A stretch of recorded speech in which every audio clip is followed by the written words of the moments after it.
आपण बघत आहात उमेश 24 चॅनल. अमरावती जिल्ह्यातील बिना रॉयल्टी रेती वाहतुकीचा गंभीर मुद्दा पुन्हा एकदा ऐरणीवर आला आहे. अमरावतीतील रेती व्यावसायिक प्रफुल्ल श्रवणजी बारई यांनी पालकमंत्री तथा महसूल मंत्री माननीय चंद्रशेखर बावनकुळे यांच्याकडे लेखी निवेदन देत दररोज शेकडो बिना रॉयल्टी रेती गाड्या सुरू असल्याचा आरोप केला आहे. तक्रारीनुसार चोरमाळा, विठ्ठलवाडा, सोमनपल्ली, जुनगाव व हरदा रेती घाटावरून वर्धा, अमरावती व शहर ग्रामीण भागात बिना रॉयल्टी वाहतूक खुलेआम सुरू आहे. बारई यांचा आरोप आहे की जे व्यावसायिक नियमाप्रमाणे रॉयल्टी भरतात त्यांनाच पोलीस सुपर एंट्रीच्या नावाखाली अडवले जाते, तर बेकायदेशीर वाहतूक मात्र मोकाट सुरू आहे. या प्रकरणात सचिन भोपले नावाच्या व्यक्तीवर पोलीस एंट्रीच्या नावाखाली पैसे गोळा केल्याचा गंभीर आरोपही करण्यात आला आहे. तसेच आपल्यावर करण्यात आलेले आरोप खोटे असून आपण पूर्ण रॉयल्टी भरूनच व्यवसाय करतो असे स्पष्टीकरणही प्रफुल्ल बारई यांनी दिले आहे. या संपूर्ण प्रकरणात बिना रॉयल्टी रेती वाहतूक तात्काळ बंद करावी, पोलीस सुपर एंट्री रद्द करावी आणि संबंधाची चौकशी करावी अशी मागणी त्यांनी राज्य सरकारकडे केली आहे.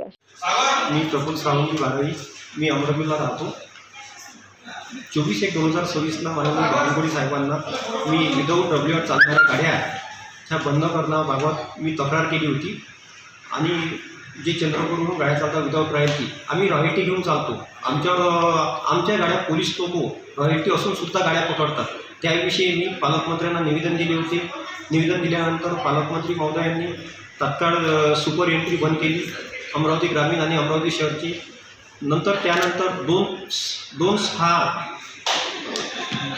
5/2/2026 सचिन भोपले ह्या माणसांनी पत्रकाराशी संवाद करून MP वरून 450 गाड्या चालतात व असा मी खोटा व्यवहार, माझ्या खोट्या नावाचा उल्लेख करून बावनकुळे साहेबांनी सांगितले. आणि मी पोलीस अधिकाऱ्यांचे बदलीचे पैसे घेऊन मी बावनकुळे साहेबांना जवळचा आहे व माझा फोटो उल्लेख करून त्यांनी खोटा माझ्यावर आक्षेप केला. तो आक्षेप मागे घ्यावा ही माझी एवढीच विनंती आहे.